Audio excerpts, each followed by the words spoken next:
नमस्कार, आप देख रहे हैं द हिंद 24 न्यूज और मैं हूं आपके साथ साक्षी। आइए नजर डालते हैं आज की बड़ी खबरों की ओर। राज्य उच्च माध्यमिक शिक्षा बोर्ड के अध्यक्ष चिरंजीव भट्टाचार्य ने उत्तर दिनाजपुर जिले के इटाहार उच्च माध्यमिक केंद्रों का दौरा किया। वो परीक्षा की शुरुआत से ही कोलकाता के विभिन्न स्कूलों का दौरा कर रहे हैं। कल मालदा का दौरा करने के बाद वो गुरुवार को सीधे इटाहार आए। निरीक्षण के बाद उन्होंने परीक्षा व्यवस्था पर संतोष व्यक्त किया। उन्होंने कहा कि इटाहार में अब तक परीक्षा अच्छी चल रही है। हालांकि चिरंजीव भट्टाचार्य ने कहा कि कल मालदा में हुई घटना के आरोपी छात्रों के खिलाफ कार्रवाई की जाएगी और जिस स्कूल के प्रधानाध्यापक से उन्होंने बात की थी, उन सभी आरोपी अभ्यर्थियों की पहचान कर ली गई है और उनकी अलग से परीक्षा कराने का आदेश दिया गया है।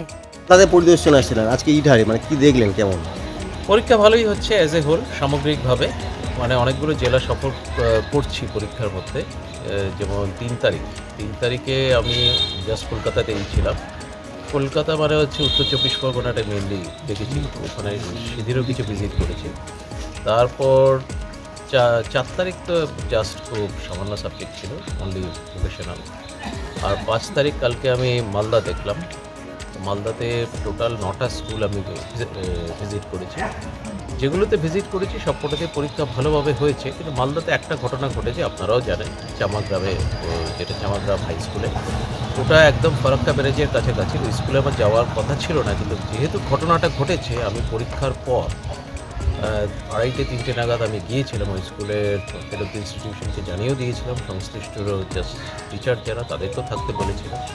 তাদের সাথে মিট করেছি। তারা একটু মানে কিছুটা হলেও মানে ভিজিবলি শেকেন হয়ে গিয়েছিলেন, যেহেতু তারা ছাত্ররা তাদেরকে অ্যাসল্ট জাস্ট কী করেছিল। কিন্তু আমি গিয়ে যে মেসেজটা দিয়েছি যে কাউন্সিল সবসময় আপনাদের পাশে আছে এবং এই জাতীয় আনরুলি স্টুডেন্টদের অ্যাক্টিভিটিস কখনো কাউন্সিল বরদাস্ত করে না। আমরা কখনোই এই জাতীয় জিনিসগুলো ইনডিসিপ্লিন কখনো বরদাস্ত করব না। আমরা সেগুলোকে খুব স্ট্রংলি ডিল করবো। সেই মেসেজটা আমি দিয়েছি, সেখানেও আমি অন ক্যামেরাতেও আমি পার্টিকুলার মেসেজ দিয়েছি। দিয়ে তারপর কালকে মালদাতে ছিলাম, আজকে আবার এখন উত্তর দিনাজপুরে আসলাম। কিছু ভেন্যু দেখবো, দেখে রায়গঞ্জে যাবো, রায়গঞ্জ থেকে আবার ব্যাক করে বীরভূম। আগামীকাল বীরভূম। ওনাদের ওই মালদার ঘটনা ওই ছাত্রদের প্রতি কোনো ব্যবস্থা নেওয়া হবে? ডেফিনেটলি নেওয়া হবে। আপনারা জানতেও পারবেন। देखते रहिए द हिंद 24 न्यूज।